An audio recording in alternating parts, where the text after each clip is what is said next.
Hello everybody and welcome. In this video I'm going to show you how to pair your headphones Sony with your Android device.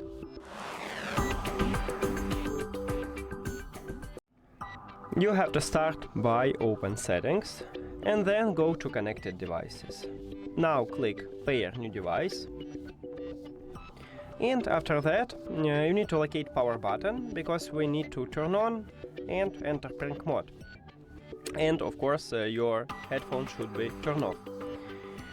So power button located at the left ear cup, and near to the power button we have this LED light. Press and hold at the power button, and you need to hold it until the LED lights start flashing red and blue. Here we go. We just enter prank mode, so we should see these headphones at the device list.